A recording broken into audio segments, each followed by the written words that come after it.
स्वामी समर्थांची एक अत्यंत सुंदर, मनाला भिडणारी कथा. ही कथा भक्ती, संकटातून सुटका आणि स्वामींच्या अनंत कृपेची साक्ष देणारी आहे. स्वामी समर्थांची कथा. वाणिज्याच्या संकटातून तारलेली नौका. कोकणात गणू नावाचा एक तरुण व्यापारी राहत होता. समुद्रमार्गाने नारळ व मसाले वाहतूक करणे हा त्याचा व्यवसाय. त्याचे मन स्वामी समर्थांवर खूप भाविक होते. प्रत्येक प्रवासापूर्वी तो नौकेत स्वामींची छोटी मूर्ती ठेवत असे आणि म्हणत असे, स्वामी, माझा मार्ग तुम्हीच सांभाळा.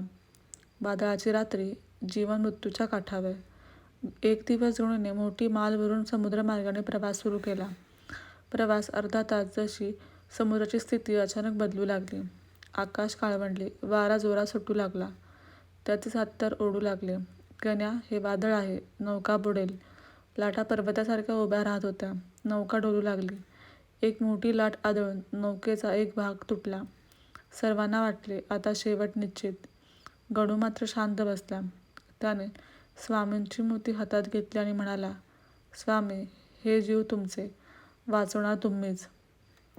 तो चमत्काराचा क्षण. वादळात अचानक नौकाच्या पुढे कोणीतरी उभं असल्याचा प्रकाश दिसला. सर्वजण घाबरले. हे काय? कुणी आहे? गणूला मात्र स्पष्ट दिसत होते. ती आकृती स्वामी समर्थांचीच होती. ते हाताने इशारा करत म्हणत होते, घाबरू नका, माझ्या मागे या. पुढच्या क्षणी समुद्राच्या लाटा शांत होऊ लागल्या. वादळ कमी होत गेलं.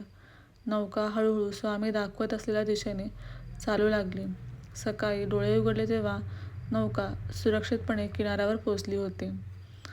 सकाळचा सत्य उद्घाटन. सर्व माणसं आश्चर्याने भरून गेली होती. गणूने नौकेत असलेली स्वामींची मूर्ती उचलली. ती मूर्ती पूर्णपणे ओलसर होती. जणू संपूर्ण रात्री स्वामी स्वतः नौकेत फिरत होते. गणू किनाऱ्यावर उतरला. जमिनीवर हात ठेवून म्हणाला, स्वामी, माझा संसार, माझे जीव, माझे भवितव्य सर्व तुमचे. त्या दिवसानंतर गणूचं जीवन बदलले. त्यांचा व्यवसाय वाढला, समृद्धी आली. पण तो म्हणायचा, माझी नौका चालवणारा कप्तान मी नाही, ते स्वामी समर्थच आहेत. कथेचा संदेश.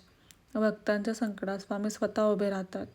जेथे मानवी प्रयत्न संपतात तिथून स्वामींची कृपा सुरू होते. श्रद्धा ठेवली तर सर्वात भयंकर वादळही शांत होते. स्वामी दूर नाहीत, आपल्या विश्वासाच्या अंतरावरच आहेत.